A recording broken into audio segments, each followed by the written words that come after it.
Soy Bravo y esto es Franco y Bravo.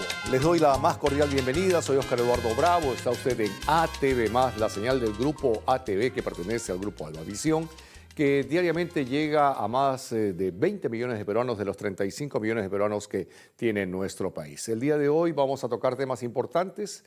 ¿Cuáles son los planes de gobierno de los partidos que quieren llegar al poder? Víctor López García, quien ha sido presidente de la Comisión de Plan de Gobierno durante 2 oportunidades en el Partido Aprista, nos dirá de los planteamientos de este viejo y legendario partido político que nuevamente concurre a las urnas. Y China es un fenómeno mundial noticioso debido a que las políticas de Xi Jinping, del presidente chino, han hecho que tengamos un mayor acercamiento. El puerto de Chancay a Shanghai, ha sido un eslogan bastante fuerte y Leonid Llanos, quien es corresponsal de CGTN, el canal de televisión con mayor audiencia en todo el planeta, está conmigo para que conversemos un poco de este proceso chino y de lo que significa este gran país continente. ¿Cómo estás, Leonid? Qué gusto saludarte. Un gusto, Óscar. Gracias por la invitación. A ti las gracias por concurrir. Cuando estuvieron los chinos aquí en APEC, nos conocimos. Por supuesto. Vi el fenómeno Bei.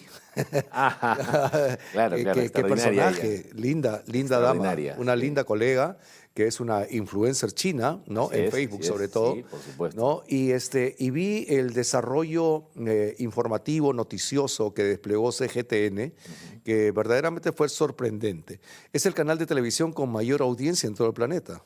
Correcto, lo dijiste bien, ¿no? O sea, creo que si deducimos simplemente de la población que tiene China, evidentemente lo es. Pero además el canal ha implementado desde hace más de una década una forma de comunicar China, de presentar China al mundo a través de distintos canales internacionales. Uno de ellos es el canal en español que funciona desde el año 2004, ¿no? Y que hoy tiene una cobertura bastante amplia en la mayoría de países hispanoamericanos, incluso España.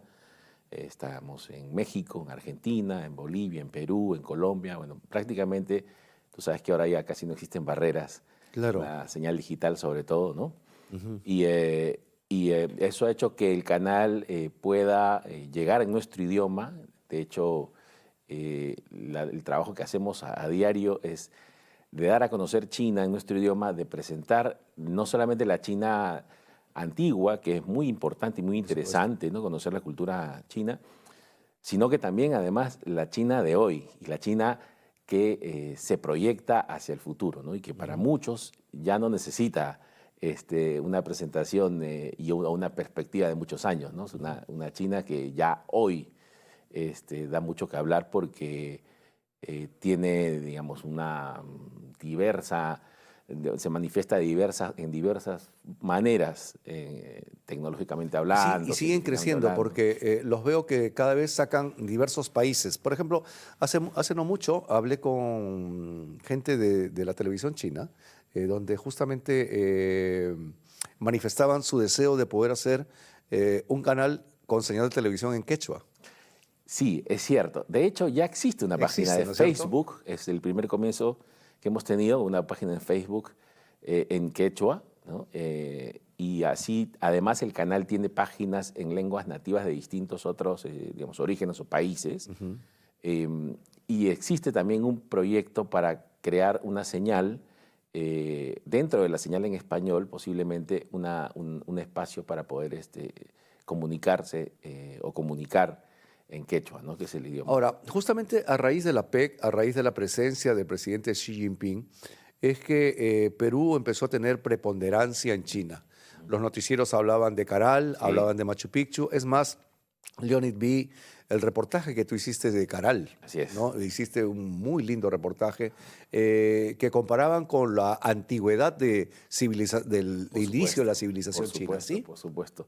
Se ubica tranquilamente y fíjate, el año 2023 tuvimos un encuentro que se llamó Diálogo entre Civilizaciones, lo hicimos en el Museo Nacional de Antropología, y allí ya, porque hubo un conversatorio luego de esta exhibición, llegada de China, se presentaban culturas, chinas, que tenían en el tiempo la misma ubicación, espacio-tiempo, que tuvieron o que tuvimos en Caral hace alrededor de 5.000 años atrás, ¿no?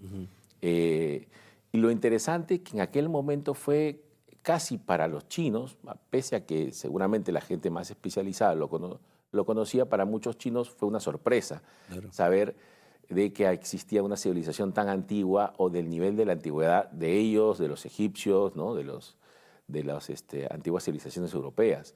Entonces, a partir de ahí se suscitó un interés bastante grande por conocer incluso más acerca de Caral, ¿no? De hecho, el reportaje que hicimos tuvo bastante acogida, tuvo bastante audiencia. Si uno lo busca ahora en YouTube, sigue teniendo cada día más repercusión. Porque de verdad que sí, fue no solo una sorpresa, bueno, para los chinos, pero también una sorpresa para la comunidad de América Latina, ¿no? Porque como el canal llega a toda América Latina. Sí, pues sí. Y entonces se habla tanto de esta, digamos, esta relación ancestral, de alguna forma, entre Perú y China, ¿no? En China, y esto es una anécdota personal, alguna vez conversando con un chino me decía, ¿no? Tenemos una forma de nombrar a los países, de alguna manera, de forma muy coloquial, cuando son países que son jóvenes o que son antiguos. Y para nosotros ustedes son un país antiguo, ¿no? Entonces incluso me lo dijo en chino, me dijo, son hermanos mayores como nosotros. Entonces, y es algo que nos caracteriza frente a China, no es algo que se ha explotado, creo que se puede seguir explotando bastante en este acercamiento cultural, pero creo que hoy también es necesario explotar, si vale el término, aprovechar, creo que sería mejor, esta posibilidad que tenemos de acercarnos a la China moderna, ¿no? De insertarnos en este tren que es inevitable, que está viajando a mucha velocidad y en el que China ya toma bastante delantera. Y creo que nosotros como país estamos haciendo quizá una tarea aún pequeña, lo digo porque de alguna manera conozco cómo se mueve este gigante, pero que creo que va a ser importante si la mantenemos y la aceleramos, ¿no? Claro. El continente asiático ha volcado sus ojos hacia este continente, sobre todo a Perú, con la inauguración del puerto de Chancay. Sí. Se disminuye 21 días el viaje hacia el continente asiático. Y industrias chinas también están llegando. Por ejemplo, ahorita están participando en una licitación internacional para la descolmatación de la represa de Poechos, junto con 8 países. Es una inversión de la Corporación Andina de Fomento por $1.500 billones. Y los chinos son expertos en eso. Si algo saben hacer es ingeniería civil y hacen este tipo de trabajos, pero en tiempo récord. Ahora, por ejemplo, eso quería hablar, la modernidad de la China. Hacen edificios en horas. Hacen hospitales en 1 o 2 días. Lo demostraron en la pandemia. ¿No es cierto? Lo demostraron y están haciendo tipo Lego, con containers ya totalmente implementados. En un container hay un quirófano, en otro container, por ejemplo, cuando hacen hospitales. ¿Esta tecnología ya empezó a exportar China? Mira, es muy buena tu pregunta. Es una tecnología que ya se exporta, por ejemplo, a Europa y en algún momento también a Estados Unidos. Sin embargo, América Latina todavía no está recibiendo ese avance, ese desarrollo tecnológico de China. Pero déjame mencionarte o recordarte un poco el punto que tocaste. El puerto de Chancay es un gatillador de esa posibilidad inmensa que tiene América Latina, no solamente el Perú, de recibir este tipo de inversiones, ¿no? Y China está llano a hacerlo. Es más, la política económica hoy en China está digamos, jugando a favor, si se quiere, de poder aumentar o de hacer que eso sea cada día más posible. Porque hoy, de acuerdo a cómo se está, no solamente China, sino el mundo, como se está manejando hoy en día con este tema de tensiones comerciales y de crisis que se presentan en uno y otro lado, digamos, la economía china está buscando salir afuera, está buscando llevar sus inversiones, y América Latina es sin duda un lugar Claro, muy es atractivo. preponderante. Y este conflicto geopolítico y geoestratégico que se está dando con Estados Unidos, con el tema de los aranceles, está haciendo que China busque otros mercados. El mercado, por ejemplo, de agroexportación peruana es muy rico, no está totalmente industrializado, no está totalmente desarrollado. Así lo tuviésemos al tope, no podríamos abastecer ni al 10% de la población china. Sin embargo, hay mucho producto orgánico, mucho producto raro, distinto, diferente, que los chinos están consumiendo. Por ejemplo, la uva Red Globe. Toda la cosecha del año en Perú se acaba en un día, en el Año Nuevo Chino. Claro, lo graficas bien. Mira, el año pasado hice un reportaje precisamente relacionado a ello, ¿no? Sobre la agroexportación peruana y específicamente sobre la uva de exportación. Y tuve que visitar una zona de producción en Ica, conversaba con el CEO de la empresa y él me decía que atendían muchos pedidos chinos precisamente en esa temporada especial, porque justo se venía, creo que fue el reportaje como en enero, previo al Año Nuevo Chino. Y él me decía que los consumidores chinos eran uno de los más exigentes del planeta y que para poder enviar a China la producción que ellos enviaban tenían que pasar por varias etapas de control de calidad que en muchos casos no los hacían, bueno, no los hacían para el Perú, ni para los países de la región e incluso ni siquiera para Estados Unidos. Entonces, en forma, en textura, en color, obviamente en sabor. Sí. Y me decía él, hemos logrado ponernos al gusto del chino.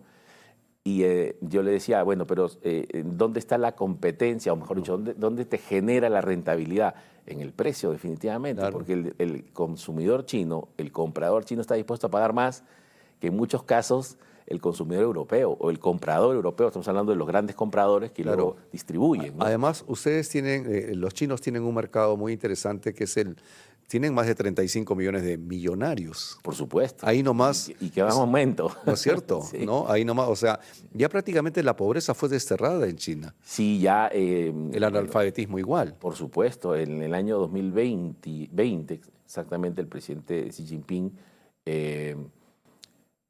anunció lo que se había proyectado, porque tú sabes que en China se trabaja por planes quinquenales de desarrollo. Entonces, cada 5 años se evalúan el desarrollo del gobierno y se proponen, obviamente, metas, objetivos a conseguir. Y una de ellas, que venía, no era para hacerlo en 5 años, sino lo habían proyectado en más de 2 décadas, incluso, te diría incluso más, desde la época de Deng Xiaoping, era de que China pudiese convertirse en una sociedad, como lo denominaba Xi Jinping, una sociedad modestamente acomodada. Y eso significaba que China ya no tuviese extrema pobreza. Es lo que se logró a partir de 2020. Claro. Y él lo anunció. Sin embargo, existe una franja de pobreza mínima, pero que en función del tiempo, pues, si uno lo analiza y no hay punto no hay forma de compararlo con ningún país del mundo, ¿no? Y el desarrollo tecnológico de China y el desarrollo de ingeniería civil, sobre todo, ha sido muy sorprendente porque, a ver, por ejemplo, en los Estados Unidos, los grandes aeropuertos, tienen más de 50, 60, 70 años. Los nuevos aeropuertos, los grandes mega aeropuertos que tiene China, tienen meses, por supuesto, tienen pocos años. Han crecido tremendamente en todos los temas de ingeniería civil, represas, por supuesto, energía eléctrica. Ahí déjame apuntarte algo interesante, me parece que es súper interesante apuntar. Y tiene que ver con el hecho de que evidentemente el dueño de la propiedad de la tierra en China es el Estado.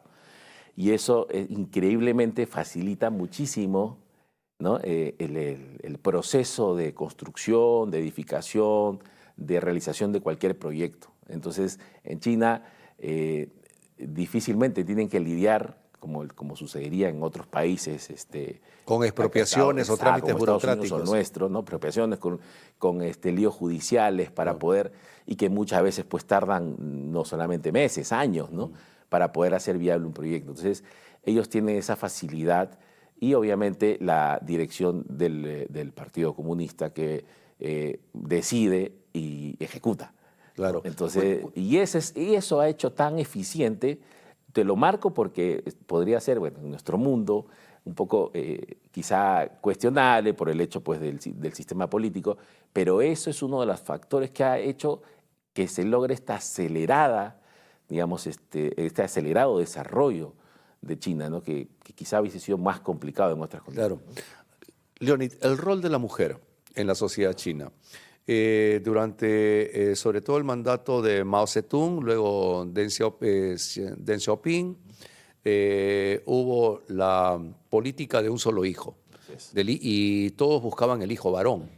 Hay muchas historias tristes, crueles, cruentas, respecto a que muchas familias, cuando daban a luz una niña, preferían sacrificarla, eliminarla, matarla, hasta lograr el hijo varón, que es quien se tiene que responsabilizar de los padres en la ancianidad. Así es. Pero esto ha hecho que la población china se retraiga. Ahora hay menos chinos. Así es. Ya antes uno no podía tener más que un hijo. Ahora los chinos están diciendo no. Change, cambio en el equipo. ¿Cómo así? Exactamente. O sea, esas grandes transformaciones dan que pensar, y más aún con una población de más de 1.700 millones de seres humanos. Claro, aquí hay que partir primero del hecho de que la China que crecía en la década de los 70, 80, incluso desde la época de Mao Zedong, como bien lo mencionas, era una China rural, una China pobre, y era un estado realmente que tenía muchísimos desafíos, muchísimos retos para poder, en principio, dar de comer a tanta gente, ¿no? Entonces, lo que planteó el gobierno en un momento, el Partido Comunista, fue precisamente concentrarse en poder desarrollar el país en función de población a la que pudiese atender. Entonces, con este desmesurado crecimiento era muy complicado hacerlo, y esa política del hijo único se derogó en el 2016. El 2016. En el 2016 se derogó. Y comenzó previamente, unos años atrás, con aquellos hijos que habían sido hijos de un solo, o sea, habían venido de padres que también habían sido hijos únicos. Luego se extendió ya a los demás, ¿no? O sea, ¿ahora hasta cuántos hijos se puede tener? Hasta ahora puedes tener hasta 3 hijos. Hasta 3 hijos. Hasta 3 hijos, ¿no? Y recientemente el gobierno está promoviendo políticas digamos, de estímulo, incluso económico, ¿no? Para que las parejas jóvenes puedan tener más hijos, ¿no? ¿Qué pasa si yo quiero tener un cuarto hijo? Mira, interesante. Lo que sucede es que en las zonas rurales, que son las zonas o sea, en las que más crecía la población, porque esto fue un problema de migración, que luego fueron a las ciudades a trabajar como obreros, en las zonas rurales se producían estas situaciones que tú comentas generalmente, ¿no? En las que las personas tenían hijas mujeres, y muchas veces las daban en adopción o en abandono, porque no podían pagar digamos, la penalidad que se les establecía, ¿no? Porque se decía hace unos años, incluso cuando yo estuve viviendo en China en la década del 2005 hasta el 2010, esos 5 años, se decía mucho que los chicos o las familias que podían darse ese lujo eran las familias de gente acomodada. Y había una tendencia en aquel momento de familias acomodadas que solían pasear en las calles con 2 hijos, por ejemplo, ¿no? Para demostrarle al resto de la población de que tenían capacidad económica, que tenían estatus, de que tenían nivel y que podían, ¿no? Que habían alcanzado una prosperidad económica tal de que podían darse el lujo de pagar la penalidad, cosa que no se hacía en las zonas rurales, y por eso pasaban estas situaciones, ¿no? Es una sociedad rígida. ¿Existe la pena de muerte? Por supuesto. ¿Para qué casos? Bueno, básicamente es un proceso o sea, todo un proceso dentro de la justicia china, ¿no? Que funciona bastante distinta a la nuestra, pero para que tengas, digamos, un parámetro, una de las mayores penas tiene que ver con la corrupción en el gobierno. Oh, claro. En la corrupción en el gobierno está más penada que incluso un robo que suele pasaba mucho en mi época, una bicicleta en la calle, que se robaban muchísimo las bicicletas, que hacían trabajos comunitarios, podían estar presos por un tiempo, pero digamos la corrupción a ese nivel que podemos imaginar, porque aquí estamos acostumbrados a que suceda, sí es penada con pena de muerte. Al final hay miles de muertos al año, ¿no? Por la justicia china, ¿eh? Bueno, lo que se dice por fuera, ¿no? Porque tú sabes que también, y esto me constó a mí habiendo vivido en China, habiendo trabajado dentro, y bueno, ahora estoy por fuera del país, pero trabajé bastantes años dentro del aparato mediático chino. Lo que se decía por fuera no siempre, y creo que no solamente no es un problema solamente de China, sino del mundo entero, ¿no? Lo que se decía de los abusos y de las ejecuciones e incluso de las manifestaciones siempre eran bastante exagerados con relación a lo que realmente sucedía, ¿no? Entonces, por eso, digamos, la imagen que vendía siempre Occidente de China era una imagen, la imagen del régimen, ¿no? Claro. La imagen del autoritarismo. Así es. ¿No? Y a eso China ha respondido y creo que los resultados y los hechos hablan por sí solos. Ha respondido con mayor desarrollo, con mayor prosperidad, con mejores condiciones de vida para su población, ¿no? Entonces, hay ese cuestionamiento desde el sistema político chino, ya yendo a esferas más altas de la geopolítica, del cuestionamiento de nuestra propia democracia, la que conocemos nosotros, ¿no? Que en el fondo, si encaramos a un chino en un debate, nos podría decir tranquilamente y con justa razón qué prosperidad y qué logros significativos han tenido los países como los de ustedes en plena democracia, si no han logrado erradicar la pobreza como si lo ha hecho China, ¿no? Claro. Porque al final de cuentas, ¿de qué se trata, digamos, la vida del ser humano? En lograr su prosperidad y su felicidad. Y eso lo está logrando a pesar de, como te digo, de esa propaganda mediática siempre en contra. Evidentemente, como en todos lados, siempre se cuecen habas. O sea, no es que todo sea perfecto, ¿no? Claro. Ahora, Leonid, la reciprocidad comercial entre Perú y China, la reciprocidad turística también. En el gobierno de Toledo se firmó el convenio para que los chinos puedan llegar al Perú. Claro. ¿No? Ahora los chinos pueden llegar y los peruanos también pueden llegar a China. Han generado una visa de 30 días. Sí, para algunos países de América Latina. Incluido Perú. Estaba excluido Perú, por supuesto. Incluido Desde Perú. el 1 de junio, los ciudadanos peruanos pueden viajar a China por un espacio de 30 días para una visita de turismo, incluso de negocios. ¿No? ¿China es caro, barato? China se ha convertido en un país más caro. Por ejemplo, yo dejé de vivir en China alrededor del 2011-12 y de entonces para hoy sí el costo de vida ha subido. ¿Tan alto como en Lima? ¿O más?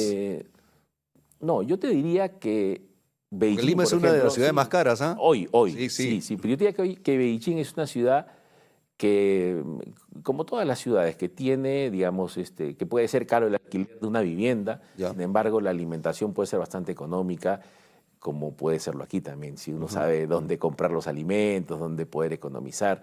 Es una ciudad, digamos, con muchas alternativas, con muchas posibilidades, ¿no? Si bien es cierto, pues no se puede negar de que hay una población que ya económicamente tiene un nivel muy alto, también hay población que está en la clase media, en la clase trabajadora y que puede tranquilamente vivir y puede, digamos, llevar un nivel de vida decente, ¿no? Claro. China tiene intereses económicos sólidos en Perú.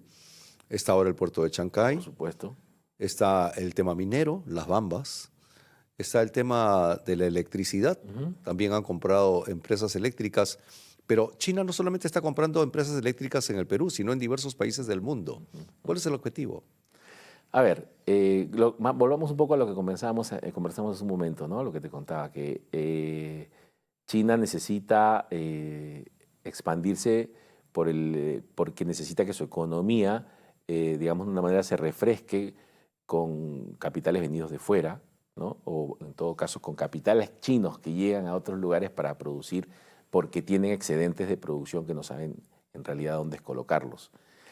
Y el puerto de Chancay es un caso, o es un, digamos, como te decía hace un momento, es un gatillador de desarrollo porque se hizo pensando, y aquí me atrevería a decir, que no solamente y únicamente en el Perú, sino en la región de América Latina. O sea, Chancay es un puerto que está proyectado, de hecho que hoy tiene apenas 4 muelles, 4, digamos, embarcaderos, pero está proyectado para que tenga 15. 15. Entonces, está proyectado para que tenga 15 en la última etapa. Son 4 etapas, si mal no recuerdo, cuando conversé con la gerencia de Chancay me explicaron, y ellos evidentemente se hacen la pregunta, 15 muelles para la economía peruana en el comercio con China, pues creo que se cae de madera la respuesta, ¿no? Entonces, la proyección de 15 muelles evidentemente es para poder negociar, comerciar con toda América, no solamente con Sudamérica, sino con el resto de América Latina. Claro, porque Chancay va a ser el puerto de salida tanto de Argentina como de Brasil, Bolivia, Paraguay, así es. ¿No es cierto? Toda esa zona del Atlántico, porque ya no van a tener que ir por el Cabo de Hornos ni por el Canal de Panamá. Claro. Justamente está el proyecto del tren transversal, por supuesto, ¿no? Que se quiere hacer entre el tren bioceánico, ¿no? El tren bioceánico, ¿no es cierto? Es, entre China, entre Brasil y que sale desde el Atlántico, llega a Río Branco do Sur hasta llegar a Chancay en Perú. Así es. Y este proyecto es reciente, de hace 2 o 3 meses. Mira, yo tengo información que no. O sea, yo he investigado un poco el tema sobre, a raíz de Chancay, he investigado sobre proyectos relacionados con el desarrollo del puerto de Chancay y en función de esto que te cuento, ¿no? De esta proyección de Chancay hacia toda América. Claro. Y hay proyectos, varios proyectos que tienen incluso más de una década para poder conectar la Amazonía peruana, ¿no? Con la Amazonía brasilera a través de un corredor, bueno, ya tenemos el corredor de la interoceánica, pero a través de un corredor ferroviario. Ferroviario, ¿no? Y proyectos que son bastante viables. Entonces, cuando todos nos sorprendimos hace unos meses con respecto a esta, creo que fue una noticia que dio mucho que hablar, cuando este acuerdo entre Brasil y China para construir un ferrocarril que solamente iba a llegar hasta la frontera con Brasil, porque después del otro lado se decidiría en el Perú, pues sabes que esto causó un poco de polémica aquí, pero estaba enmarcado dentro de esta proyección y además, déjame decirte que esto se está haciendo, digamos, está pensado para que, como te decía en el inicio de la conversación, para que Perú se embarque en este tren del desarrollo. Claro. Y fíjate, si miramos un poquito más, ¿no? Miramos en contexto toda la región de América Latina, tenemos en el norte al famoso puerto de Panamá, que cada vez lamentablemente está perdiendo fuerza. Hasta el punto que Trump por lo quiere el propio recuperar. Cambio climático, Claro, ¿no? no. Entonces,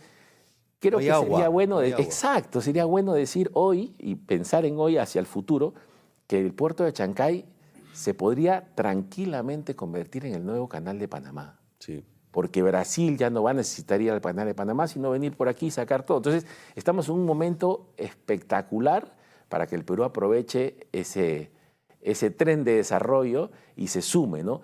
En China, como tú decías hace un momento, están interesados en el Perú. Claro que sí, porque la política de China es la política de desarrollo compartido, ¿no? Te desarrollas tú, me desarrollo yo, pero déjame decirte, y viéndolo ya desde una perspectiva más regional, China está interesada en comerciar con América Latina, no solamente con el Perú. Claro. ¿No? Y nos miran desde allá, te digo porque hace poco conversaba con unos amigos que fueron a China a hacer negocios, ¿no? A conseguir oportunidades de negocio con empresas chinas, y ellos me decían, tocábamos el puerto de Chancay, y hay muchos que sí sabían que existía el puerto de Chancay, pero decían el puerto de Chancay, pero yo quiero llegar con mis productos a Brasil, yo quiero llegar con mis productos a Argentina, quiero ir a Colombia. Entonces, no necesariamente era el Perú el destino. Muchas veces había que decirles, mira, pero acá estamos, somos Perú y nosotros también tenemos para... Lo que pasa es que la posición que tenemos en el continente nos hace que seamos... Así es. Pero desde acá muchas veces nos miramos como... Bueno, y a veces con este tema del tren entre Brasil y China, con cierto recelo, ¿no? O sea, nosotros, obviamente nadie va a tener que pasar por encima de nuestra soberanía, pero creo que lo más inteligente es decir, bueno, sentémonos a conversar y veamos, porque esto es una gran oportunidad de desarrollo para el Perú, ¿no? Te mencionaba Brasil, porque Brasil es el principal proveedor de China en América, en Sudamérica. Y en soya, y por ejemplo, le está quitando mercado a Argentina tremendamente. Argentina ha empezado a tener una acogida de ciudadanos chinos A diferencia de Perú, en Buenos Aires o en las diversas provincias no son los mercados como acá, Ajá, sino son los supermercados. así es. Y los más populares son los supermercados de los chinos. Así es. En Buenos Aires hay En muchos Buenos Aires, supermercados claro, chinos, sí. todos van a comprar al chino, Sí, sí, ¿ok? sí. Pero no es el chino bodeguero de la esquina, No, la no. pulpería, sino son mini markets muy bien instalados, ¿no es Sí. cierto? Y ahora hay una nueva oleada de llegada china, porque los chinos son solidarios entre ellos, Así es. ayudan a los paisanos económicamente para que se puedan instalar. Y se está dando un nuevo flujo de migración china hacia nuestro continente. Exactamente, exactamente. Porque en menor medida, en menor grado, digamos, como un emprendedor, un pequeño empresario chino está mirando este lado del mundo como una oportunidad para posicionarse. Una vez conversaba yo con una exdirectora de mi canal, estamos hablando de hace 10 años atrás, y para que te des cuenta, una señora ya mayor, ella ahora está jubilada, ella llegó a Lima y la primera vez que llegó a Lima salimos a caminar por Miraflores y ella me decía, este país tiene muchísimo futuro. Y en una cosa tan sencilla, ¿no? Me decía, esta es la capital del país. Me dice, yo he viajado por todo Sudamérica. De hecho, viajo mucho a Sao Paulo, Brasil, porque ahí está la sede central de la televisión para América Latina. Y me decía, yo no veo casi edificios en esta ciudad. Y le señora, pues estamos en Miraflores, ¿no? Esto no es nada. Tú has vivido en Pekín, tú sabes lo que es Pekín, ¿no? Los rascacielos. Entonces, me dice, a este país tiene muchísimo por hacer. Y entonces, me dijo en ese momento, estamos hablando del año 2011 más o menos, ¿no? Me dice, yo creo que China puede ayudar muchísimo a este país para que salga adelante, porque la economía del Perú está bien, estamos hablando de 2011, ¿no? Tiene se le augura muy buen futuro, pero lo que hay que hacer todavía es muchísimo. Entonces, me dice, he estado en otros países y no he respirado ese ambiente y no he visto esa posibilidad. Por ejemplo, Argentina, me habló de Argentina, tú vas a Buenos Aires, me dice, y la ciudad está completamente llena de edificios. Prácticamente encontrar terrenos habilitados Claro. encontrar terrenos habilitados en la misma capital federal es imposible, ¿no? Porque está todo lleno. En cambio, uno da una vuelta por aquí en Lima y por todos lados ve espacio para Claro. crecer. Y nosotros como periodistas, tú y yo, somos el vehículo comunicante para acercar a nuestros pueblos, para acercar a nuestros gobiernos, para acercar a nuestros países. Y esta es la forma en que nosotros hemos querido tener un acercamiento mayor hacia la China a través tuyo, a través del corresponsal de la cadena de televisión más grande del planeta, y para que podamos intercambiar información, para que podamos tener más información de lo que significa la presencia china en nuestro país. Y espero que podamos seguir conversando, podamos Claro que seguir sí, dialogando claro que e intercambiemos material. Podamos vender China, vender Perú y que nuestra hermandad y la interrelación que se debe tener en estas dos naciones sea de lo más fructífera. Leoni, te agradezco sobremanera tu concurrencia a este diálogo. No, Oscar, te agradezco a ti por la invitación. Muchísimas gracias. Ha sido Leoni Llanos, corresponsal de CGTN de la televisión china, quien ha estado conversando con nosotros. Cuando regresemos va a estar Víctor López García, quien fuera presidente del plan de gobierno y de la Comisión Política del Partido Aprista, quien nos contará qué es lo que ofrece el APRA. Quiere ser gobierno por tercera vez. ¿Cómo? ¿Qué es lo que plantea? Lo sabremos al volver. Esto es Franco y Bravo. Soy Oscar Eduardo Bravo. Usted está en ATV+. Ya volvemos. Estamos en Franco y Bravo a través de ATV+. Víctor López es un destacado profesional que ha participado del gobierno aprista, es un aprista de nacimiento, es un militante del partido, ha estado al frente del plan de gobierno durante 2 oportunidades, ha sido miembro del Ejecutivo, estuvo al frente de Cooperación Popular en el primer gobierno de Alan García, y ahora los apristas nos están diciendo que quieren volver al poder. Bueno, ¿qué ofrecen? ¿Qué es lo que harían el ser diferentes a los demás para que vuestra propuesta política sea la que pueda triunfar en el próximo proceso electoral? ¿Cómo estás, Víctor? Encantado de saludarte, bienvenido, un placer. ¿Y cómo ven este proceso? Muchas gracias, Oscar Eduardo. Mira, el partido aprista tiene varios diferenciales en relación a los demás partidos políticos. Lamentablemente, porque los demás partidos políticos, casi en su inmensa mayoría, son partidos que no tienen historia, tradición ni leyenda, no tienen principios ni valores, no tienen ideología, línea política ni propuesta de gobierno.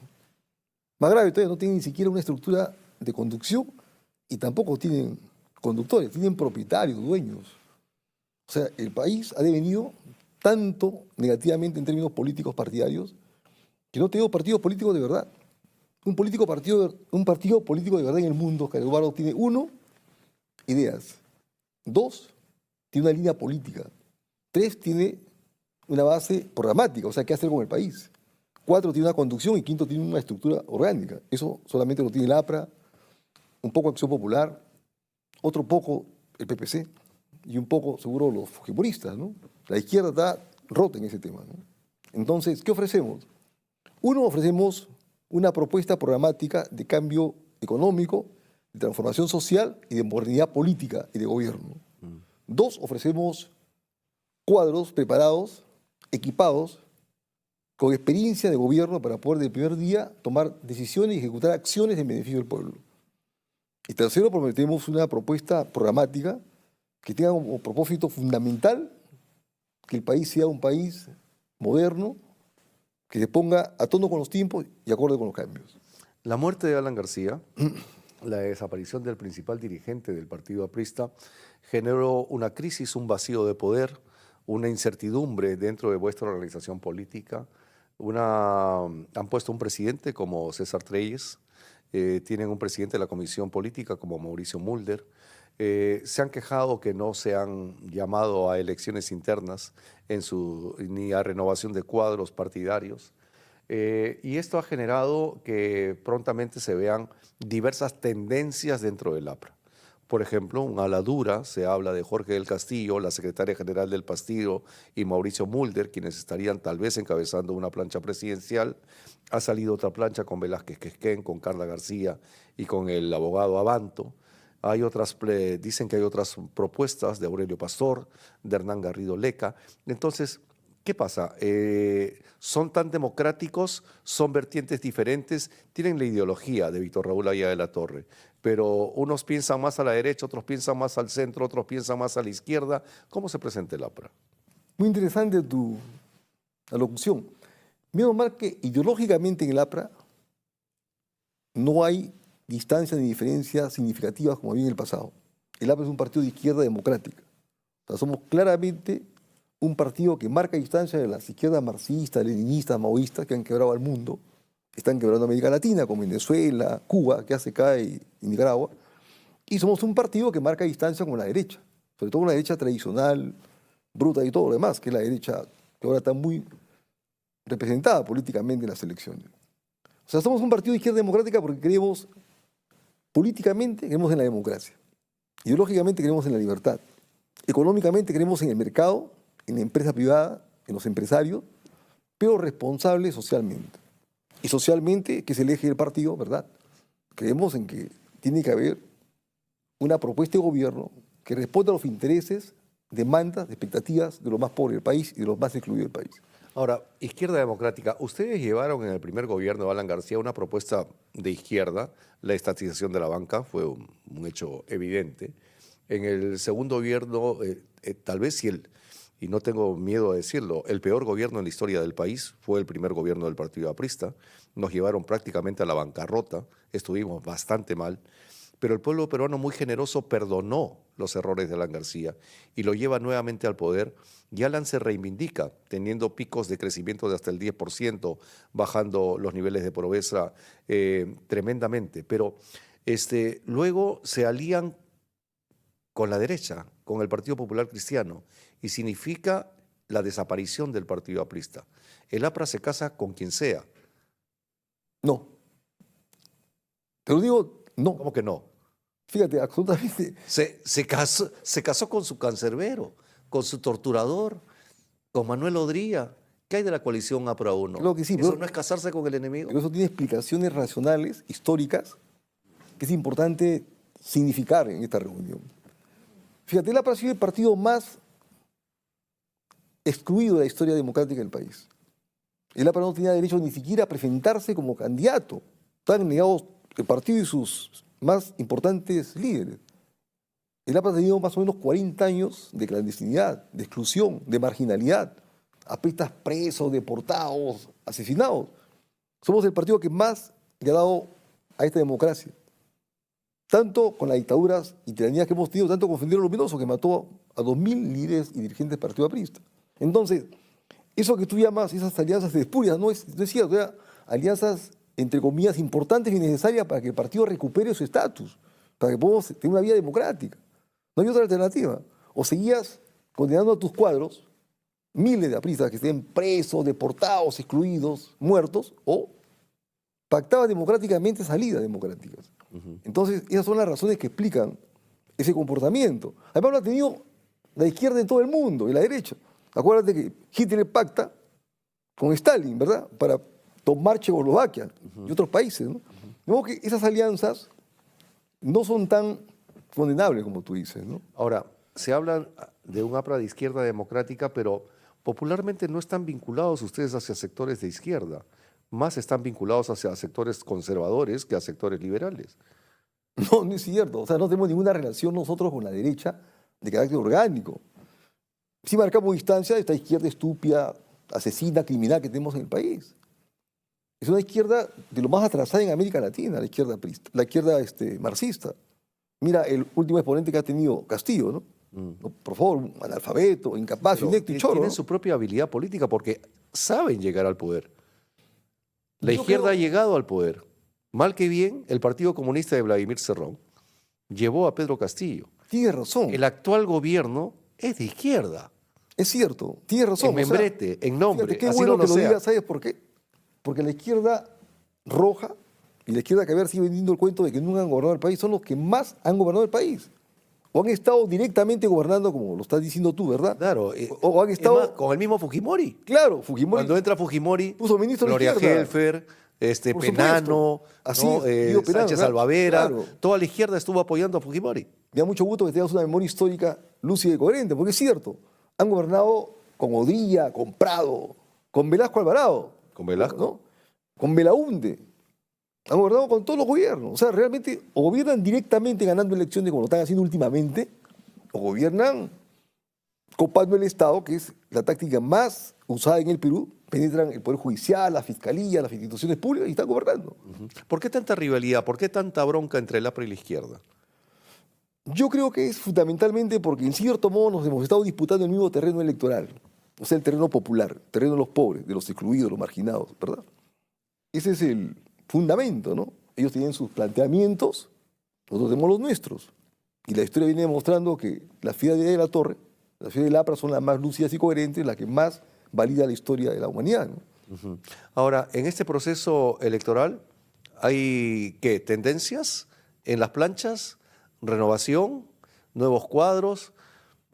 ¿Hablan de arreglos bajo la mesa? ¿Qué es lo que está pasando en este proceso interno? Fíjate, te he dicho algo que es muy importante, ¿no? O sea, el APRA no tiene en estos momentos, después de Alan García, un liderazgo firme, fuerte, Hay lúcido, un coherente. vacío de liderazgo en el partido. Sí, hay un vacío en todo el país, ¿ah? Lamentablemente en todo el país. Mira los candidatos que tenemos hace 20 años, ¿no? Incapaces, ineptos, corruptos, inmorales, de lo peor. Mira ese Congreso que tenemos, ¿no? Es una demostración de que el Perú ha ido decreciendo. Fíjate, es muy grave, ha ido decreciendo en términos de calidad y excelencia. Los congresistas de antes, los senadores y diputados, pues eran gente brillante en todos los partidos políticos, ¿no? Ahí era Torres, Sánchez, Prealé, Villanueva en el APRA, en Acción Popular, Belaúnde, en fin, ¿no? En el PPC. Y hasta en la izquierda, don Jorge del Prado era un tipo brillante, hasta Díaz Canseco, ¿no? Pero ahora pues tenemos gente de lo peor, ¿no? Entonces, a esa dinámica no escapa nadie, ¿no? También en nuestro partido tiene, en estos momentos, ¿no es cierto?, candidatos que no, en mi consejo, tienen los merecimientos para ser candidatos, ¿no? Pero bueno, se atreven porque el país está así, ¿no? O sea, el país, después de Fujimori y más con Castillo, cualquiera cree que la puede hacer, pues, ¿no? ¿Entiendes? Claro, que Cualquiera ha puesto cree que la la puede valla muy baja, ¿no? Dice, Exactamente, claro. si Castillo lo ha sido, yo también puedo ser presidente, pues. Exactamente. Cualquiera lo puede ser, ¿ok? Porque puso la valla muy baja, pero también no se ha hecho el análisis sociológico. El hecho de que un comunero, porque es un comunero, llegue a la primera magistratura, es parte de los cambios que se hacen desde la primera elección democrática, el 18 de mayo de 1980, donde por primera vez se da la democracia, porque es la primera vez que votan los analfabetos, ¿no? Cierto. Y esas bases del gobierno militar de Juan Velasco Alvarado lograron con la reforma agraria, con la reforma de las comunidades laborales y campesinas, hacer que un hombre como Jorge del Castillo llegue al poder. ¿Y ahora? Jorge ha sido no. Perdón, Jorge Castillo quiere. se corta la cabeza. Pedro Castillo. Pedro Castillo llega al poder. ¿Cómo defiendes a tu líder? Parece que va a ser el candidato, ¿eh? Mira, no se sabe. Hay un tema muy importante, y te lo quiero decir públicamente, querido Oscar Eduardo. En estos momentos está ocurriendo algo muy, pero muy raro en el APRA, ¿no? ¿Qué está pasando? Fíjate, hemos acordado a nivel nacional que es la tradición aprista, un aprista, un voto. Ya. Es lo más democrático, ¿no? Pero ahora están cambiándolo por delegados, por una cuestión de logística. No creo, pero en el supuesto que sea así, si la selección de los delegados es una elección transparente, es representativa. Pero lo más grave es que por ahí hay una tendencia que ha salido del APRA, ¿no? Que es la tendencia que está dominando en estos momentos la relación del APRA con el Jurado Nacional de Elecciones, que hace una elección por listas únicas. O sea, una plancha única. Eso nunca existió en el APRA. O sea, si hubieran 7 candidatos y hay 7 planchas, gana una y excluye a la demás. Eso está muy mal. Pero Eso si ya no se puede negociar luego. Por supuesto, la idea es que sea una elección abierta en todo sentido. O sea, que no haya planchas electorales, solamente las planchas presidenciales. Pero diputados, ya está definido que va a ser así. No, todavía no. Entre hoy y mañana hay una reunión de los dirigentes de todo el país en Lima, que casi todos... Pero esa es decisión vuestra, es decisión interna del partido. No interfiere ni la OMP ni el Jurado Nacional de Elecciones. Exactamente, pero los que están haciendo eso son los dirigentes del partido aprista que están representando al APRA ante el Jurado Nacional de Elecciones. ¿Quiénes son? Bueno, son dos ciudadanos.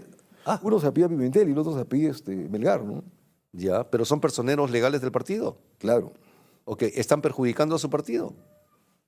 En el fondo sí, porque el partido quiere unidad absoluta, total, plena, que es lo que siempre ha habido en el APRA, ¿no? Podemos tener divergencias, distinciones, diferencias en algunos temas, pero una vez que el partido acuerda, todos cerramos filas. Esa ha sido la tradición del partido, ¿no? Pero en los últimos años ha habido controversias, peleas, mentadas de madre, insultos, han encerrado a la gente dentro del partido, luego han cerrado el partido, luego han vendido hasta el local de la tribuna del partido aprista. No se sabe dónde ha ido esa plata, hay muchos cuestionamientos en cuanto a la dirigencia y si están viniendo con estos problemas internos, ¿cómo se presentan ante el electorado como una figura homogénea? Es parte del problema, pues, o sea, es cierto, si nosotros hacemos explícito al exterior nuestros problemas internos, eso nos resta confianza y credibilidad, que es un tema fundamental en una elección. Y esto es lo que le falta al país, ¿no? Yo vengo sosteniendo, con justa razón, que en el Perú, fíjate, los datos dan cuenta de eso, ¿no? Tú eres un investigador también de la política, ¿no?